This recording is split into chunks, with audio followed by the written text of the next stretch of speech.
কি হলো, তুমি তো তাড়াহুড়া করতেছো কেন? কি স্যার? তোর সাথে আমার একটা ইম্পর্টেন্ট গুরুত্বপূর্ণ কথা আছে। ইম্পর্টেন্ট আবার গুরুত্বপূর্ণ কিভাবে হয়? একটা বাংলা একটা ইংলিশ, এই তো। আচ্ছা, তুমি কি আমার ভাষার ভুল ধরবা নাকি আমার কথাটা শুনবা? আমার কান খোলা আছে, বলো। শোনো, এই কথাটা শোনার জন্য একটা ইন্দ্রিয় জাগ্রত রাখলে হবে না, বাকি 5টা ইন্দ্রিয় জাগ্রত রাখতে হবে।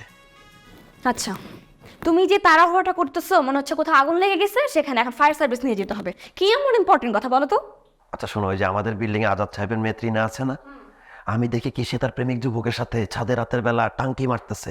আমি যদি সময় মতো সেখানে না যেতাম তাহলে জায়গাতে বি গ্রেডের একটা সিন পার্ট হয়ে যেত। ব্রিগেড কি? তুমি বুঝতেছো না? প্রেমিক প্রেমিকা ছাদে একেলা, একদম বাতাস, একটা পরিবেশ, তুমি বুঝতেছো না? না, আমি বুঝি না। আমি তো প্রেম করিনি, আমি বুঝবো কি হবে? আমি তো বিয়ে করে ফেলছি। তাও একটা কথা। এই ওয়েট ওয়েট ওয়েট, তুমি কিভাবে দেখলা যে তারা ছাদে সিং পাট করছিল? হুম? আচ্ছা, আমি যাচ্ছিলাম ছাদে বাতাস খাওয়ার জন্য, চুপি চুপি ছাদে গিয়েছি, গিয়ে দেখি ছেলে মেয়েগুলো টাঙ্কি মারতেছে। তুমি চিন্তা করো তো, আমি যদি সময় মতো না পৌঁছাতাম কি একটা অবস্থা হয়েছে তোমার। আচ্ছা, মানুষের পার্সোনাল ব্যাপার নিয়ে তুমি কেন নাক গলো? আমি না বুঝি না, এই অভ্যেস কি তোমার এখনো যাবে না? আর ঘটনা ঘটছে কালকে রাতে, তুমি আজকে আমাকে বলতেছো কেন?